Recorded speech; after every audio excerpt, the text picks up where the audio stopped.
Hey guys, subscribe for daily content. And if you're shopping for gear, make sure you check out the description for the newest items at some of the very best online retailers. There's also links for some of the items that I personally recommend. Thanks! What's going on YouTube? Metal Complex here, and today I've got another short little unboxing to share with you guys. I know exactly what's in here because I know who sent it and I know what they sent. But I have not been in here yet. I'm going to share that experience with you guys. Very excited. This knife is available. At least it is available at the time of this recording. I just checked, so I'll try and link it down below. You guys can check it out if you want to. Thanks so much to M3 Tactical for sending this in for me to take a look at. These are made in the USA, which is great. I'm really happy to show stuff that's made in the USA. Thanks so much to my patrons for supporting me, and please make sure to follow me on Instagram at metal_complex. I think there's actually 2 items in here, which is good. It's always nice. I think the idea is the same knife, but they're going to show some variation. Quick slices with the Eversharp Obsidian toenail.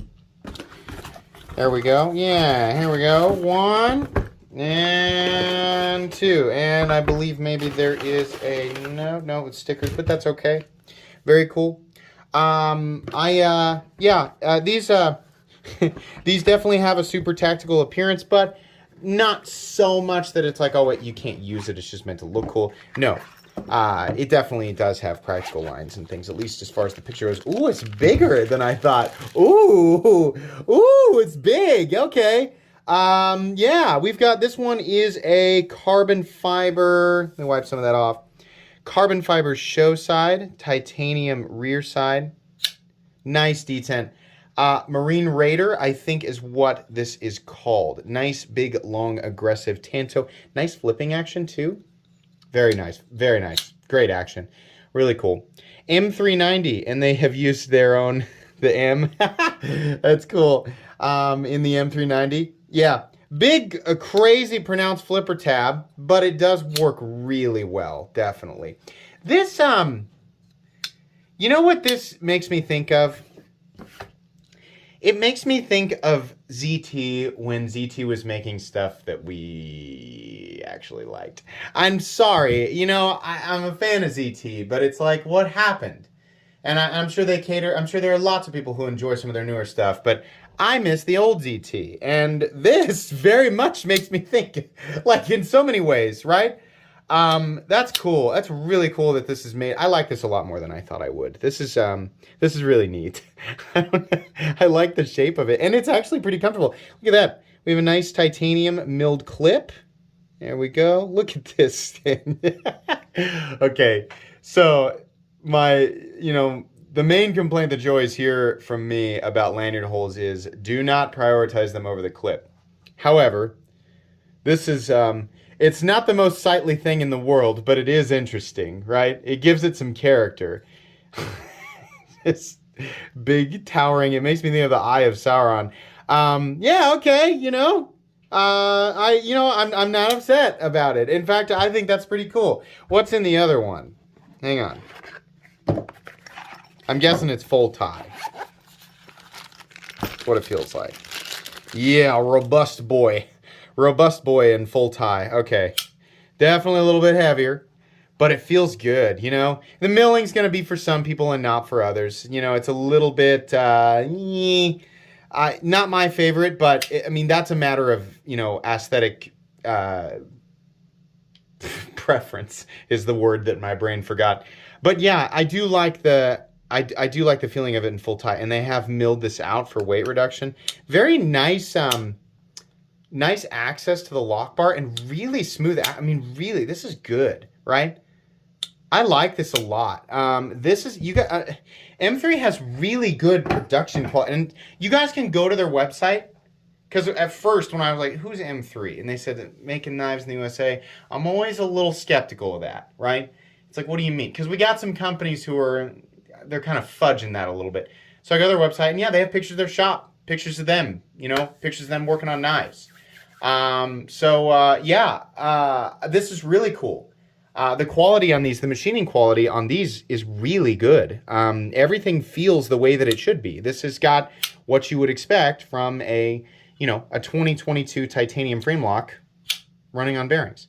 Even more impressive, I think, is their pricing. The fact that they're able to get these, they're still expensive. I mean, make no mistake, right? But this is not the same as like, you know, when it's like, it's Kershaw or Buck made in the United States. Like, yeah, it is, but they've got a lot more materials and pieces that are, and I don't know this factually, but seemingly maybe not absolutely made in the United States, right? And that's okay. I mean, that's how they keep their costs down. But these guys are making these things in what looks like a small warehouse or garage, right? And that's not any slight against them.